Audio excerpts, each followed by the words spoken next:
Përshëndetje.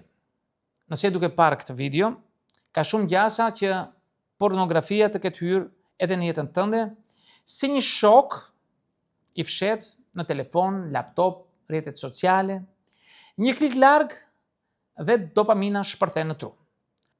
Por ajo që duket si argëtim, pa pasoja, ka efekte të thella në shëndetin mendor, seksual dhe social. Psikologjia moderne e sheh konsumin kronik të pornografisë si një sjellje që mund të prodhojë ndryshime të ngjashme me varësitë e tjera, nga loja me dopaminën tek prishja e sistemit të shpërblimit dhe marrëdhënieve reale. Kjo video është për ata që duan të kuptojnë pse duhet ndalur dhe çfarë fitojmë kur e bëjmë këtë. E para, truri yt nuk është projektuar për këtë nivel stimujsh. Truri evoloi në një botë ku stimulimi seksual ishte i rrallë dhe kërkonte investim energjie, social dhe emocional. Pornografia moderne ofron një bufe pafund me partner virtual, skena të larmishme, forma ekstreme, e çdo klikim është një shpërthim i ri, çka nxit prodhimin e dopaminës. Sa më shumë dopamin që lëshohet, aq më shumë receptorët e trurit bëhen rezistent i këtij fenomeni të ri i quajtur desensibilizim. Rezultati: ka nevojë për stimuj më ekstrem për të ndjerë të njëjtin nivel eksitimi. Kjo nuk është thjesht teori. Studime të shumta neuroshkencore tregojnë ndryshime në korteksin prefrontal, qendra e vetkontrollit, dhe sistemin limbik, qendra e dëshirave, te konsumatorët e rënd të pornografisë. Me fjalë të thjeshta, pornografia kronike baraz me impulse më të forta, kontroll më i dobët. E dyta, dopamina nuk është dashuri. Një nga mashtrimet më të mëdha të pornografisë është se të krijon iluzionin e intimitetit dhe pushtetit. Ti nuk po lidhesh me një njeri real, po stimulohet vetëm qendra e shpërblimit. Ky është seks pa risk, pa refuzim, pa përpjekje. Po në botën reale marrëdhëniet kërkojnë durim, komunikim dhe po edhe risk refuzimi. Pornografia të mëson të konsumosh, jo të ndërtosh. Kur dopamina bëhet burim kryesor i eksitimit seksual, ndjenja e dashurisë dhe e lidhjes bie. Shumë konsumatorë raportojnë se nuk ndjejnë më të njëjtin nivel dëshire për partnerin real. Kjo nuk është sepse partneri është bërë më pak atraktiv, është sepse truri i tyre është mësuar me super stimuj që realiteti nuk i ofron dot. E treta, erozioni i vetbesimit dhe identiteti seksual. Shumë njerëz mendojnë se pornografia është thjesht fantazi dhe nuk prek jetën reale. Por nga pikpamja psikologjike, ajo formon skripte seksuale, pritshmëri, role dhe skena që ti mendon se janë normale. Për djemt, kjo shpesh do të thotë agresivitet dhe dominim.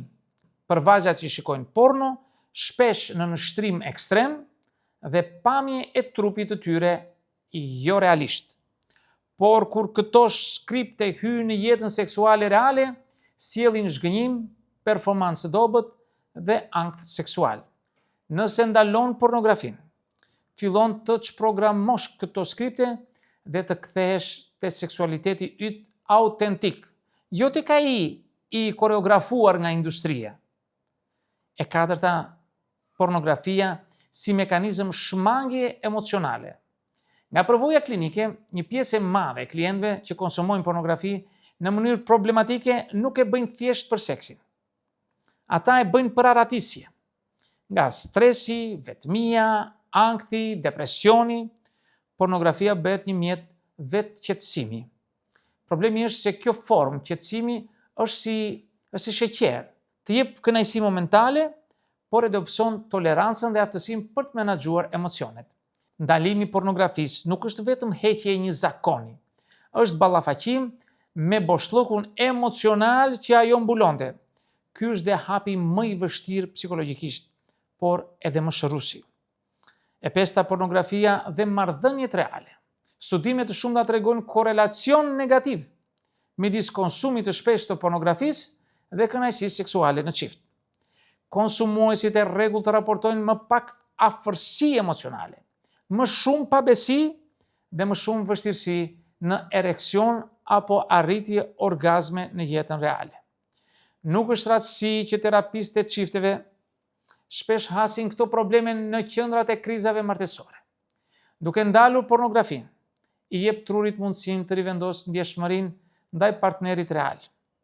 Ky proces quhet reboot në komunitet online dhe zakonisht zgjat disa muaj, por përfitimet, lidhje me ngushtë, intimitet më i vërtet, dëshirë seksuale më e natyrshme ja vlen. 6. Efektet psikologjike afatgjata. Ankthi dhe depresioni. Konsumi tepërt lidhet me nivele më të larta të depresionit dhe vetmisë. Vetëvlerësimi i ulët. Njerëzit krahasojnë trupat e tyre me aktorët, çka rrit ndjenjen e pamjaftueshmërisë. Çrregullime të impulsit. Humbja e kontrollit mbi kohën e kaluar online, vonesa në punë, humbje motivimi. Numbing emocional. Ndjeshmëri me ulët ndaj emocioneve reale, përfshirë empatinë. Ndalimi pornografisë nuk është ilaç magjik, por është një heqje e një pengese që të lejon të përballesh realisht me këtë çështje. 7.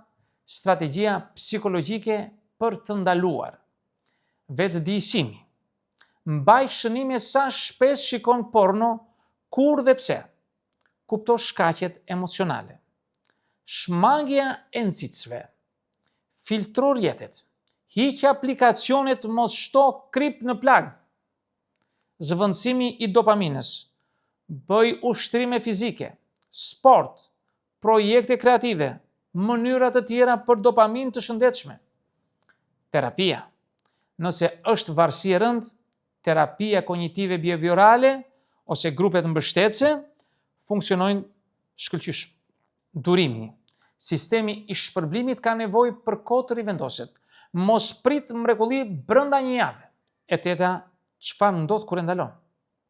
Pas disa ditësh mund të ndjesh ankth, irritim. Pas disa ditësh mund të ndjesh ankth, irritim, madje edhe simptoma të ngjashme të abstinencës. Pas disa javësh janë të shumtë ata që raportojnë energji më të mëdha, fokus më të fortë, dëshirë seksuale më të madhe dhe shumë vetëbesim për marrëdhëniet reale. Pas disa muajsh, intimiteti me partnerin bëhet më i thellë dhe orgazma më të kënaqshme. Ky është sinjali se receptorët e dopaminës po rikthehen në normalitet. E 9. është nga turpi te përgjegjësia. Shumë njerëz ndihen fajtor ose të turpëruar për konsumimin e pornografisë. Psikologjikisht, turpi nuk ndihmon. Përkundrazi e thellon ciklin. Qasja më e shëndetshme është përgjegjësia. Po unë e kam këtë zakon, po mund ta ndryshoj. Ky është ndryshimi i perspektivës, nga faji te vetë efikasiteti. Ky është çelësi i suksesit. E 10. është rikthimi i seksualitetit autentik. Kur ndaloni pornografin, ti nuk po ndalon seksin. Përkundrazi, po e rivendos seksualitetin në formën e tij natyrore, të lidhur me një person real, me afeksion, me intimitet. Ky është një proces i thellë psikologjik. Rikthim i një pjese themelore të vetes që ja ke dhënë ekranit. Si përfundim, zgjidh realitetin, jo fantazin. Pornografia nuk është thjesht një kënaqësi e pafajshme. Për shumë njerëz është një skem varësie që ushqehet nga algoritmet dhe industria shumë miliardçe. Nëse do të rifitosh kontrollin mbi trurin, marrëdhëniet dhe vetëvlerësimin, ndalimi i pornografisë është një nga investimet më të mëdha psikologjike që mund të bësh vetes. Jo sepse seksi është i keq, por sepse ti meriton seks real, lidhje reale dhe një tru që nuk është i mbytur nga super stimuj artificial. Miq, këtë do të thosha në këtë video, ju falenderoj për vëmendjen. Nëse dëshironi mund të bëni dhe komentet tuaja, por mos harroni asnjëherë të bëni subscribe në kanalin tim për të parë videot që unë e her pas here. Dhe në videon tjetër, mirë takofshi.